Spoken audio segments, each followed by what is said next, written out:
Welcome in next class. तो आज इस बलगति के अध्याय में कुछ न्यूमेरिकल क्वेश्चन को देखेंगे।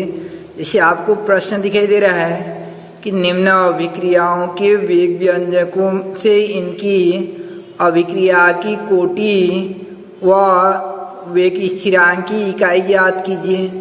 जैसे ये क्वेश्चन है, तीसरा वाला आया था जैसे पिछले साल क्वेश्चन, तो इसको बनाते हैं हम लोग किस प्रकार से बनाएंगे कि एक अभिक्रिया जैसे CH3CHO थर्ड वाला है, वो CH2CHO plus CH4 plus CO और वेग बराबर दिया है K CH3CHO होल पावर 3/2 दिया है। तो इसके लिए कोटि क्या होगा ये हमको जानना है। तो ऐसा अभिक्रिया में याद रखे रहना कि घातांकों का योग जितना होता है वो कोटि हो जाएगा।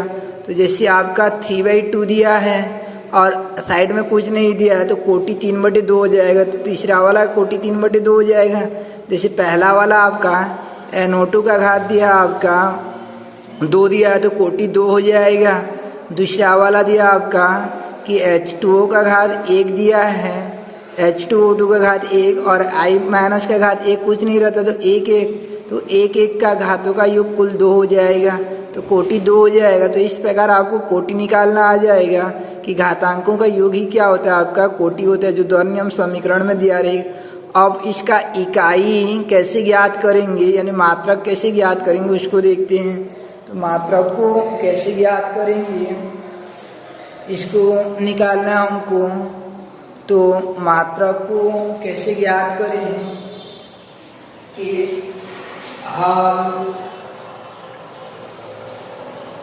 जैसे तीसरा को बना रहा हूं मैं, अभिक्रिया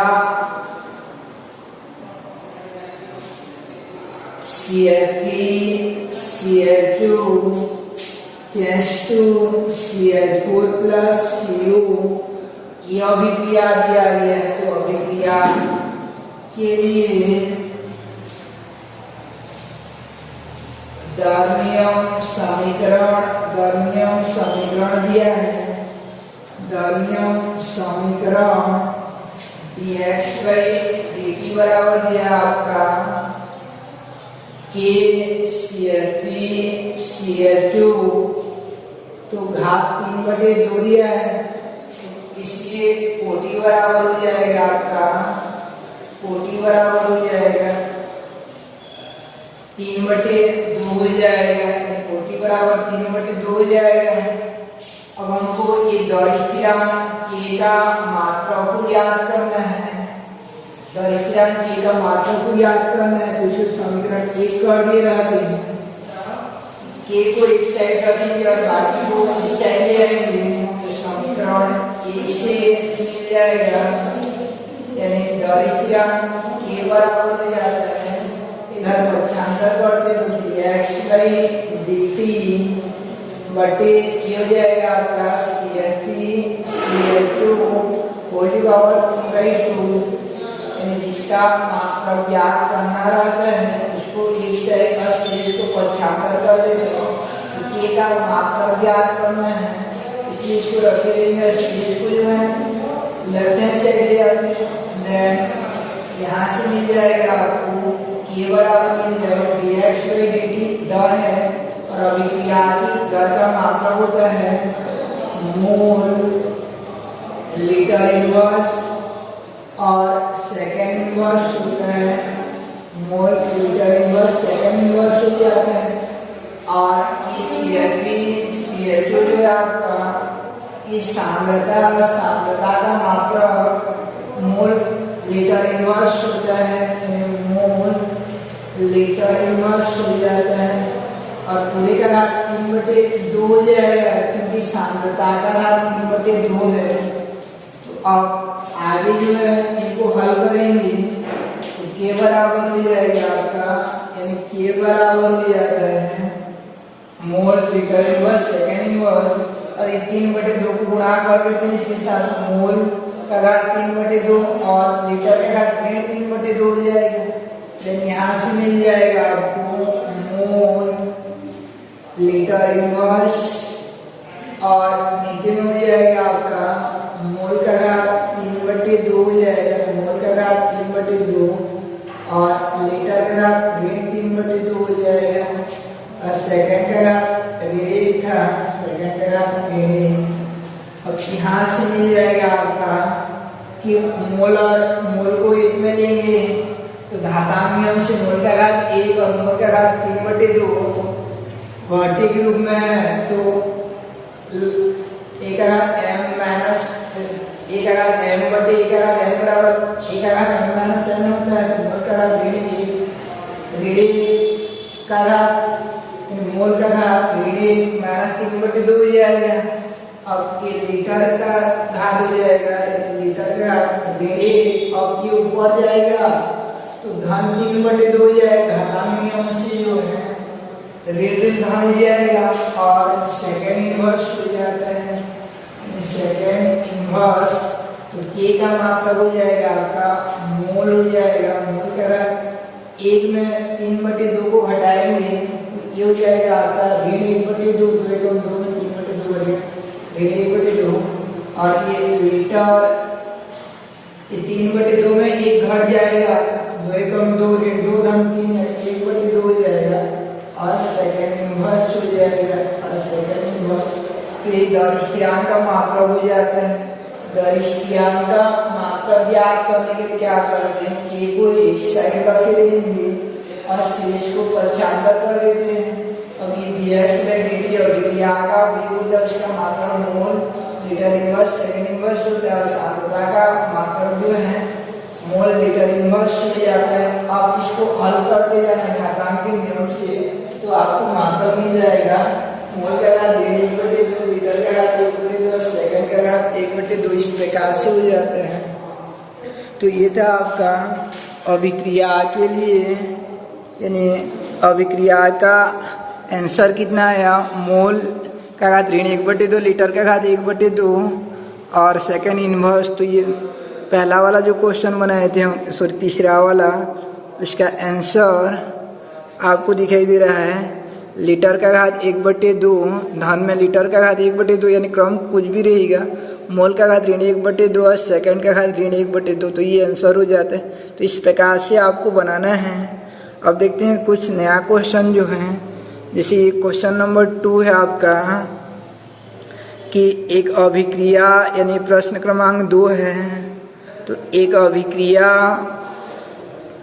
के लिए, किसी अभिक्रिया के लिए किसी अभिक्रियक के लिए यानी अभिकर्मक के लिए एक अभिक्रिया द्वितीय कोटि का है, तो अभिक्रिया का वेग कैसे प्रभावित होगा यदि अभिकारक की सांद्रता दोगुनी कर दिया जाए और दूसरा कि अभिकारक की सांद्रता आधी कर दिया जाए। यानी एक अभिक्रिया द्वितीय कोटि का अभिक्रिया है तो उसके वेग में कैसा परिवर्तन होगा जबकि सांद्रता को आधी कर दिया जाए, दूसरा की सांद्रता यानी पहला सांद्रता को दोगुनी कर दिया जाए और दूसरा सांद्रता को आधी कर दिया जाए।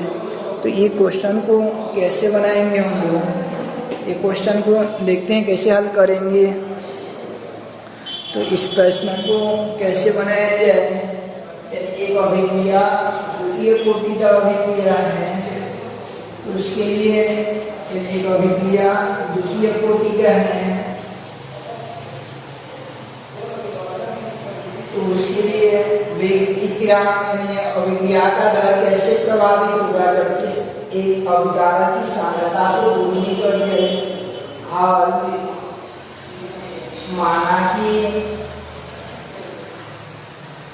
A प्रोडक्ट यानी A जो है अभिकारक है जो उत्पाद में बदल रहा है, तो दर नियम समीकरण dx/dt बराबर क्या हो जाएगा आपका कि A का घात 2 हो जाएगा क्योंकि द्वितीय कोटि का अभिक्रिया है, इसलिए दर नियम समीकरण में सांद्रता का घात 2 हो जाएगा।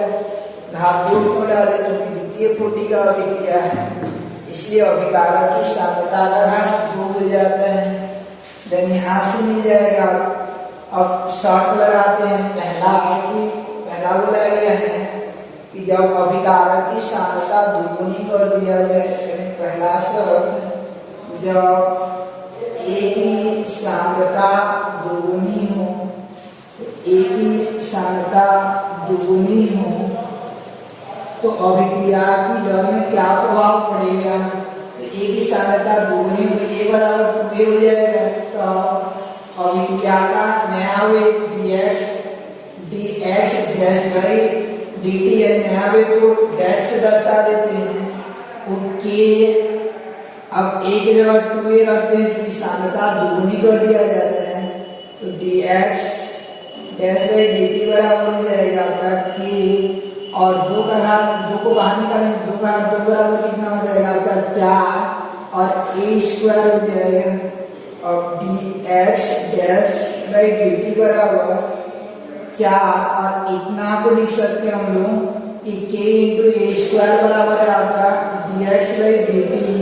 तो नवीन जो वेग है अभिक्रिया का नया वेग जो है मूल अभिक्रिया का 4 गुनी हो जाता है। अतः अभिक्रिया का दर या वेग 4 गुनी हो जाएगी, 4 गुनी हो जाएगी। यानी अभिकारक की सांद्रता को दोगुनी कर दिया जाए तो अभिक्रिया की दर जो 4 गुनी हो जाती है। ऐसे दूसरा शर्त जो था आपका, दूसरा शर्त जो था कि अभिकारक की सांद्रता को आधी कर दिया जाए, यानी अभिकारक की सांद्रता को आधी कर दिया जाए तो क्या प्रभाव पड़ेगा। यानी अभिकारक की सांद्रता अगर दोगुनी कर दिया जाए तो क्या हो गया आपका अभिक्रिया का वेग जो 4 गुनी हो जाता है, अभिक्रिया का वेग जो 4 गुना हो जाता है।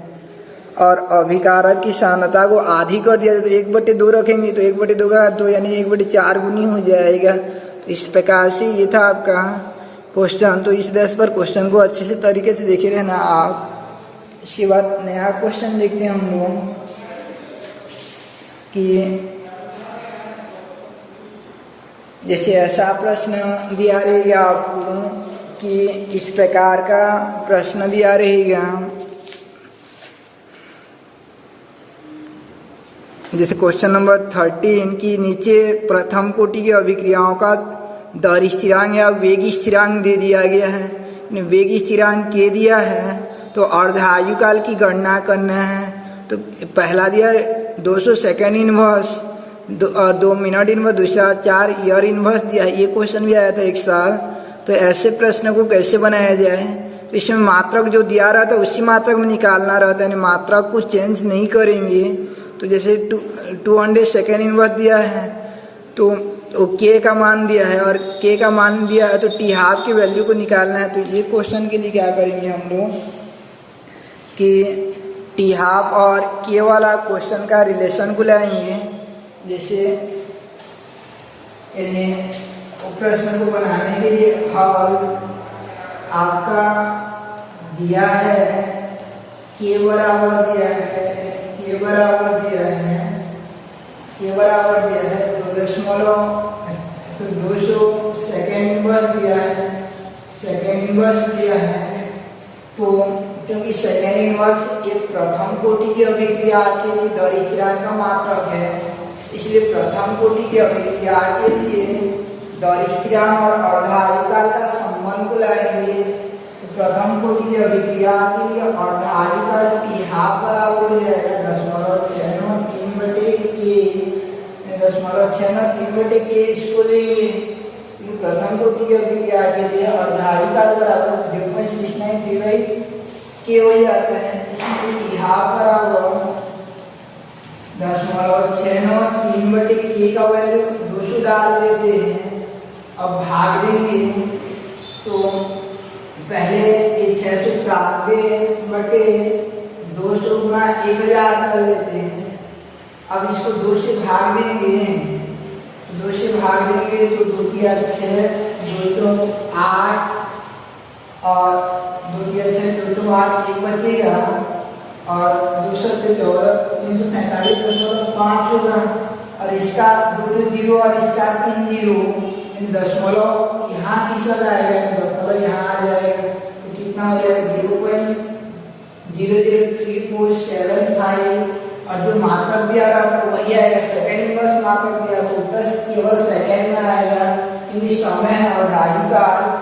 और मान लीजिए मिनट इनवर्स दिया रहा था मिनट में आता। तो इस प्रकार से आपको बनाना है ये क्वेश्चन को। तो इसके लिए यानी ये प्रश्न को बनाने के लिए आपका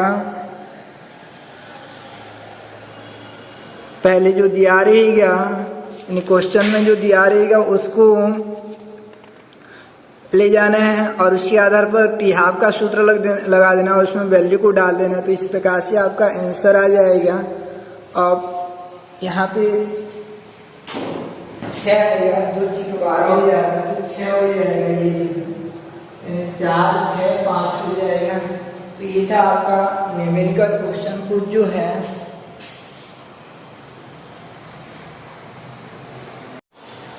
अब कुछ ऐसा क्वेश्चन देख लेते हैं, जैसे ये प्रश्न है आपका कि एक प्रथम कोटि की अभिक्रिया 10 मिनट में 20% पूर्ण होती है, तो अभिक्रिया के 75% पूर्ण होने में कितना समय लगेगा।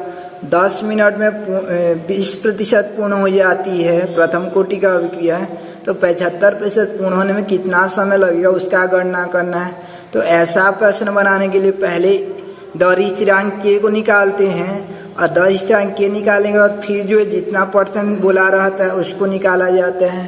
तो देखते हैं ये क्वेश्चन को कैसे बनाएंगे। तो एक प्रथम कोटि की अभिक्रिया 10 मिनट में 20% पूर्ण होती है, 10 मिनट में 20% पूर्ण होती है। और ऐसा प्रश्न में हमेशा याद रखे रहना, प्रारंभिक सांद्रता को 100 लिया जाता है। हल दिया है आपका 10 मिनट में 20% पूर्ण हो जाती है, उत्पाद की सांद्रता जो है वो 20 हो जाती है। तो हमेशा प्रारंभिक सांद्रता A को 100 लेते हैं और उत्पाद की सांद्रता X बराबर हो जाता है आपका 20, यानी 10 मिनट में 20% पूर्ण हो जाती है। ऐसा क्वेश्चन बोला गया है। तो इस अभिक्रिया के लिए यानी इस अभिक्रिया के लिए X बराबर 20 हो जाता है। तो यह अभिक्रिया के लिए 75% पूर्ण होने में कितना समय लगेगा, ये आंसर लाना है।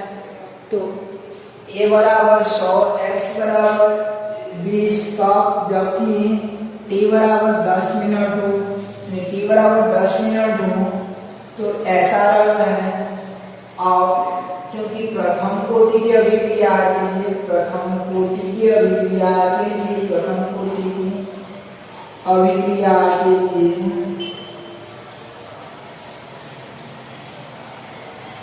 आपका K बराबर होता है 2.303/T log 10 पर A by A minus X हो जाता है। इसलिए K बराबर हो जाएगा 2.303। T का वैल्यू दिया आपका 10 दिया है और log 10 पर A को 100 लेते हैं और X को 20 मानते हैं। तो यहाँ से हो जाएगा K बराबर 2.303/10 और log 10 पर ये हो जाएगा आपका 100 माइनस ये 100 में 20 जाएगा तो 80 हो जाता है, 100 में 20 जाएगा तो 80 हो जाता है। अब ये K बराबर हो जाएगा आपका 2.303/10 और log 10 पर इसको लिख सकते हैं 10/8 ऐसा लिख सकते हैं। या K बराबर हो जाएगा आपका 2.303/10। अब ये दोनों लॉग को अलग अलग लिखा जाता है। तो log 10 पर 10 माइनस log 10 पर 8 हो जाता है। लघुगुणन नियम का उपयोग करते हैं। log 10 पर 10 और log 10 पर 8 हो जाता है। अब K बराबर हो जाएगा 2.303/10। अब log 10 पर 10 का वैल्यू 1 होता है। अब इसको लिख सकते हैं log 10 पर 2⁻³ यानी 2 का घात 3 लिख सकते हैं 8 को, जो है 2 का घात 3 लिख सकते हैं 8 को। अब K बराबर हो जाता है यहाँ से 2.303/T। अब log 10 पर 1 घात रहता है वो सामने आ जाता है, log a का घात इस घात जो रहता है वो सामने हो जाता है, लघुगुणक में तो ये 3 सामने हो जाएगा और log 10^2 होगा। अब log 10^2 का वैल्यू 0.3010 होता है, तो उधर को नहीं लिखेंगे, केवल 0.30 को लिखते हैं, 0.3 को लिखते हैं, क्योंकि log 10 का वैल्यू जो है log 10 बराबर होता है आपका log 10^2 बराबर 0.3010 हो जाता है। अब यहाँ से मिल जाएगा आपको k बराबर 0.303/3 और log 10^1 अब ये हो जाएगा यानी 0.9 हो जाएगा, 0.9। अब k बराबर हो जाएगा 2.303/3 log 10^1 ये 0.9 मीन्स हो जाएगा आपका। सो यहाँ log का वैल्यू डाल चुके तो और log शब्द नहीं आएगा, वैल्यू डाल चुके हैं तो मान सीधा आएगा। अब ये हो जाएगा आपका 0.1 यानी 1/10 हो जाएगा, 0.303 ये 10 t हो जाएगा यानी 1/10 होगा। तो ऐसा k जो निकालते हैं इसको समीकरण 1 कर देते हैं, यानी पहले जो है k का एक वैल्यू निकालते हैं और उसको समीकरण 1 कर देते हैं। उसके पश्चात जो है आपका और 1 के निकालते हैं। 75% पूर्ण होने में कितना समय लगता है उसकी बेस पर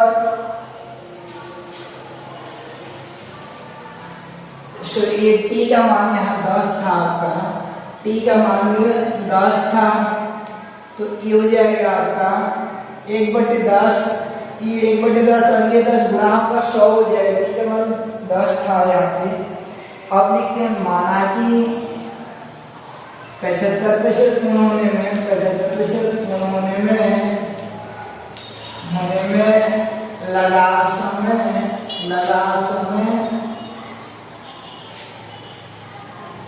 कैपिटल T है, क्योंकि स्मॉल t वहाँ मान चुके हैं, तब प्रथम चूंकि अभिक्रिया वही प्रथम कोटि का ही होता है इसलिए सूत्र वही होगा k बराबर 2.303/t log 10 पर a/a-x। तो यहाँ से k बराबर हो जाएगा आपका 2.303, t के मान को ज्ञात करना है। अब ये a का मान जो हमेशा 100 लेते हैं, a का मान 100 लेते हैं और x का मान कितना 75% में लगा समय ज्ञात कीजिए। यहाँ से k बराबर 2.303/t और log 10 पर ये 100/25 हो जाएगा, 100/25 में हो जाएगा आपका k बराबर 100/25।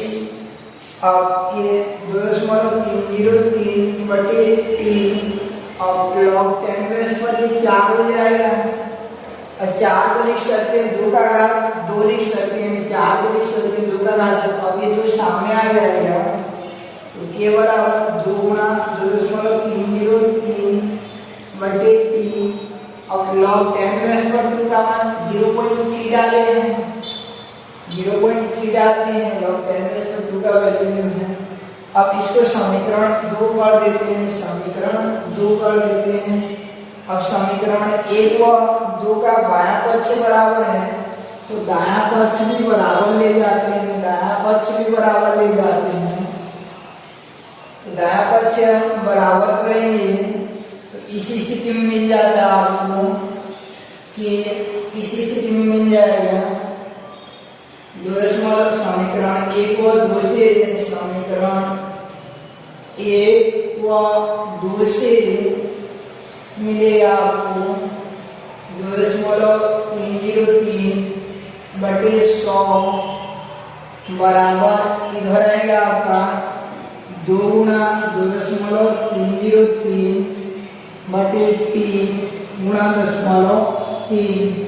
याद रखिएगा यहाँ गुणाभाग नहीं किया रहा है, गुणाभाग करेंगे तो ये वाला बात नहीं करता है और दिक्कत हो जाएगा। यहाँ से मिल जाएगा ये कट जाएगा 1/100 बराबर ये 2 गुणा 10.3 बटे टी।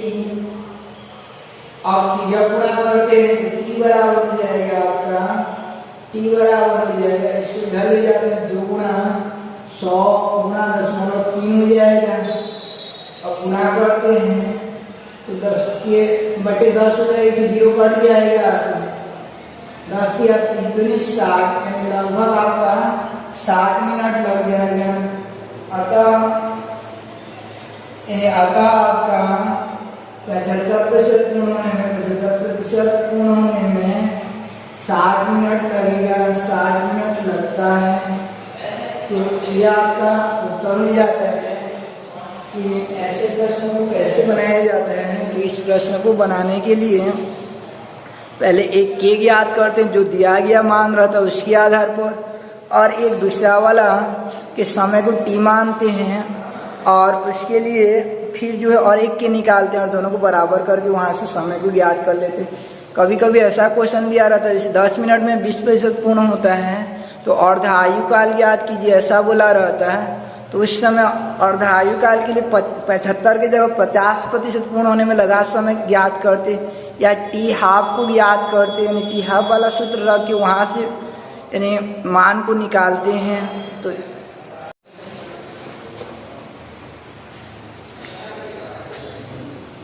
जैसे एक क्वेश्चन है आपका कि ये प्रश्न है, एक प्रथम कोटि की अभिक्रिया 32 मिनट में 75% पूर्ण हो जाती है, तो आधी अभिक्रिया पूर्ण होने में कितना समय लगता है। तो ऐसे पहले एक तो के ज्ञात करेंगे। अब के ज्ञात हो जाने के पश्चात जो है माना कि 75% पूर्ण यानी 50% आधी अभिक्रिया बोला कि 50% पूर्ण होने में लगा समय ज्ञात करना है हमको, तो टी हाफ को ज्ञात करना। तो उसके लिए 2 सूत्र अप्लाई कर सकते हैं।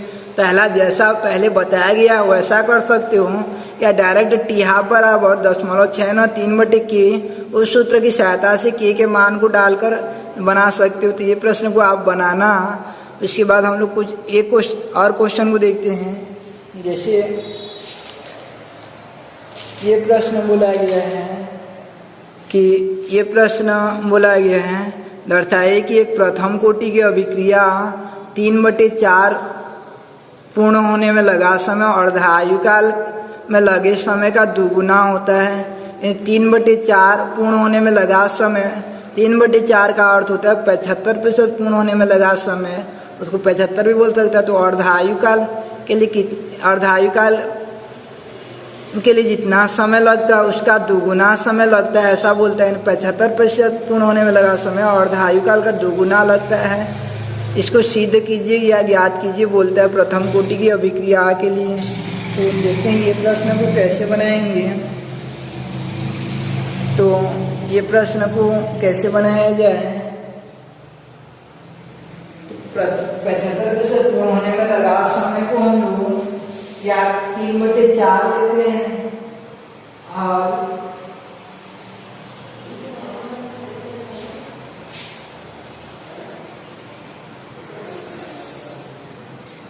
माना कि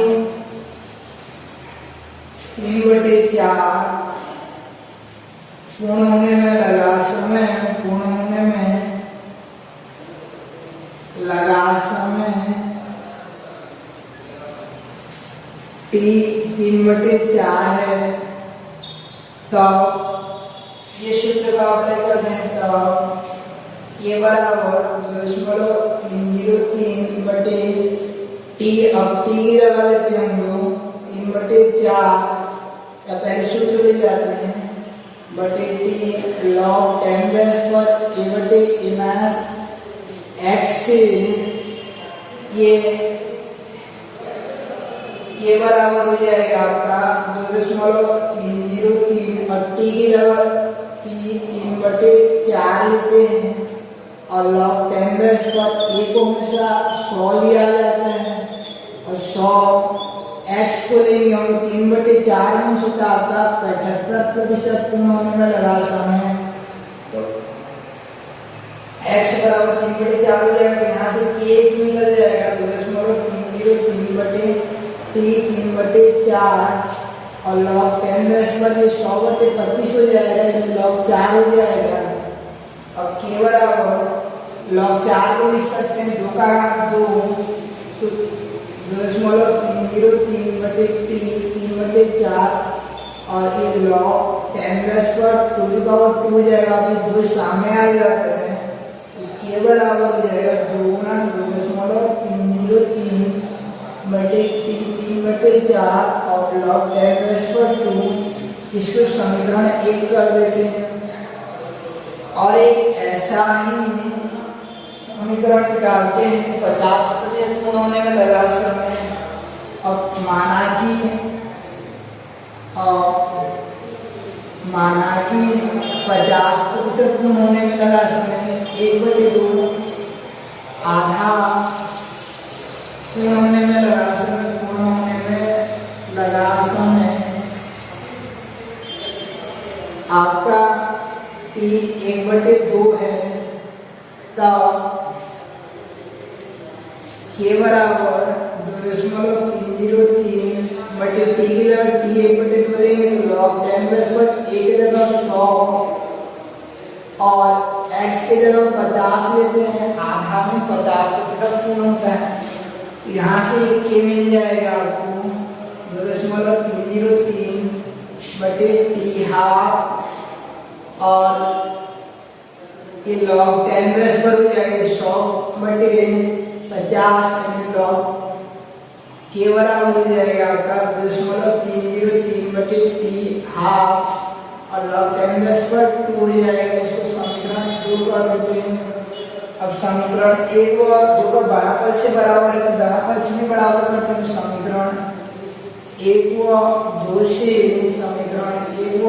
2 से आपको मिल जाता है कि 2 गुना 2.303/t 3/4 और log 10 पर 2 बराबर 2.303/t हाफ और log 10 पर 2। अब ये कट जाएगा, तो 2/t 3/4 बराबर 1/t हाफ। देन क्रिया गुणा करेंगे तो t 3/4 बराबर 2t हाफ हो जाता है। तो इस प्रकार से 75% पूर्ण होने में लगा समय उसके अर्धायुकाल या 50% पूर्ण होने में लगा समय का दुगुना रहता है। तो 2 के निकालना, दोनों के को आपस में बराबर कर देना, जितना परसेंट बोला रहता है। तो इस प्रकार से ये क्वेश्चन बनाया जाता है। या ऐसा कर सकते इसको कि दूसरा जो 50% पूर्ण होने में लगा समय उसमें डायरेक्ट एक k बराबर 0.3/t हाफ उस सूत्र का उपयोग करके दोनों k को बराबर करके वहाँ से भी निकाल सकते थे, लेकिन ये वाला बेटर तरीका लगता है आपका। तो ऐसे ये 75% पूर्ण होने में लगा समय और आयुकाल का दुगुना होता है, ये याद रख लेना कि 75% पूर्ण होने में लगा समय और आयुकाल का दुगुना होता है। ऐसे 87.5% पूर्ण होने में लगा समय और आयुकाल का तिगुना होता है। 99.99% पूर्ण होने में लगा समय और आयुकाल का 10 गुना हो जाता है। तो ऐसा क्वेश्चन किसी को भी दे सकता है, तो इस आधार पर आपको बनाना है। Numerical pass of chemical kinetics यानी रासायनिक बल गतिकी का। अब देखते हैं बल गतिकी का कुछ जो है तथ्यात्मक प्रश्न जो है। जैसे ये प्रश्न है आपका कि किसी एक दशा को बताइए जिसमें एक आणविक अभिक्रिया बल एक द्वितीय आणविक अभिक्रिया बल गतिकी के अनुसार प्रथम कोटि की अभिक्रिया होती है। ऐसी दशा को बताइए। तो इसमें आपको बताया गया था ऐसा अभिक्रिया जो द्वितीय कोटि की प्रतीत होती किंतु वास्तव में प्रथम कोटि की होती है उन्हें छद्म एक आणविक अभिक्रिया कहते हैं। तो छद्म एक आणविक अभिक्रिया ही लागू होता है। तो इसमें आंसर दिया गया द्विआण्विक अभिक्रिया बल गति के अनुसार प्रथम कोटि की होती है। उसमें एक अभिकर्मक इस प्रकार होगी कि उसके सामने में परिवर्तन नहीं होता है। तो इस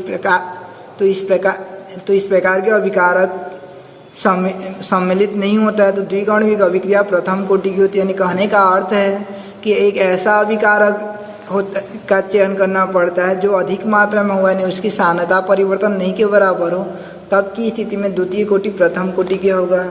अब दिया गया एक क्वेश्चन कि ऊष्मा के आधार पर ग्रेफाइट हीरे से अधिक स्थायी है दहन ऊष्मा के आधार पर, फिर भी हीरा से ग्रेफाइट परिवर्तन नहीं होता है, क्यों?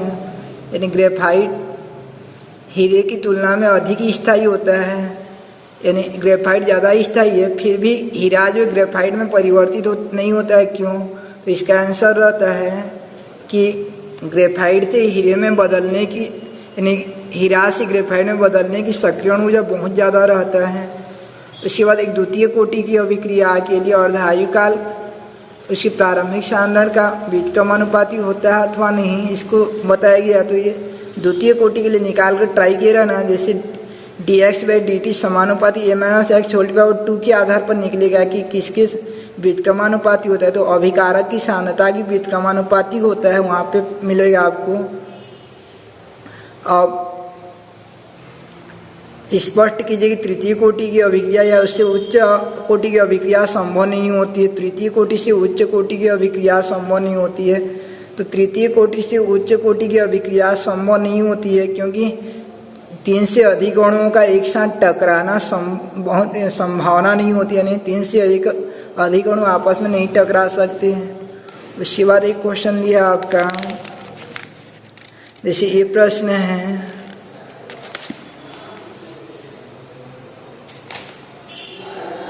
कि एक अभिक्रिया 2NO + O2 × 2NO2 में यदि पात्र का आयतन पूर्व आयतन से 1/3 कर दिया जाए तो अभिक्रिया की दर में क्या परिवर्तन होगा।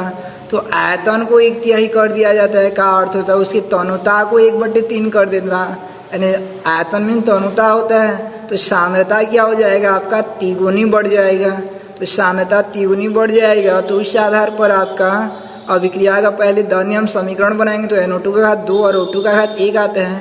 तो NO2 के आधार पर अभिक्रिया 2 गुनी बढ़ जाएगी, यानी सांद्रता 3 गुनी कर दिया जाता है। तो 3 का घात 2 9 हो जाएगा NO के सापेक्ष, और O के सापेक्ष 3 गुनी हो जाएगा।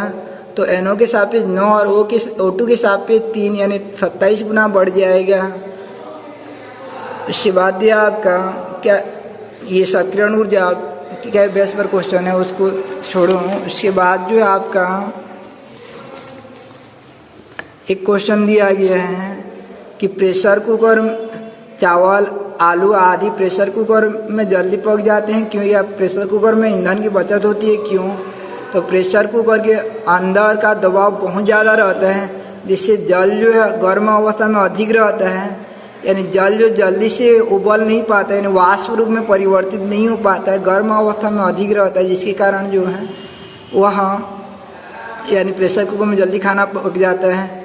अब प्रेशर कुकर के अंदर, दूसरा क्वेश्चन, प्रेशर कुकर के अंदर खाना पका रहे हैं तो समुद्र तल या ऊंचाई पर क्या प्रभाव पड़ेगा।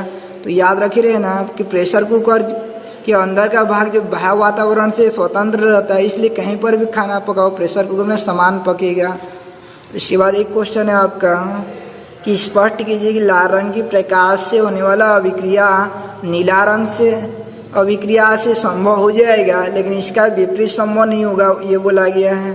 तो याद रखे रहे ना कि नीला रंग के प्रकाश की ऊर्जा लाल रंग के प्रकाश से अधिक होती है, इसलिए कम ऊर्जा से संपन्न होने वाला लाल रंग से संपन्न होने वाला को अधिक ऊर्जा वाला नीला रंग से संपन्न किया जा सकता है। लेकिन इसका विपरीत सत्य नहीं होगा, क्योंकि नीला रंग से कोई संपन्न हो रहा है तो कम ऊर्जा वाला संपन्न नहीं होगा। जैसे कोई जो साइंस वाला है तो आर्ट ले सकता है बाद में, लेकिन आर्ट वाला है तो साइंस नहीं ले सकता। तो इस प्रकार से ये था आपका। अब एक क्वेश्चन है, किस कोटि की अभिक्रिया के लिए दर समय के साथ कम नहीं होती है। तो शून्य कोटि का अभिक्रिया जो है अभिकारक की सांद्रता पर निर्भर नहीं करता है, समय के साथ जितना भी बढ़ाया जाए तो अभिक्रिया की दर जो है स्थिर रहता है। तो ये शून्य कोटि की अभिक्रिया हो जाएगा। तो इस प्रकार से यह था आपका न्यूमेरिकल और तथ्यात्मक क्वेश्चन। नेक्स्ट दिन स्टार्ट करेंगे नया चैप्टर जो सतह रसायन को।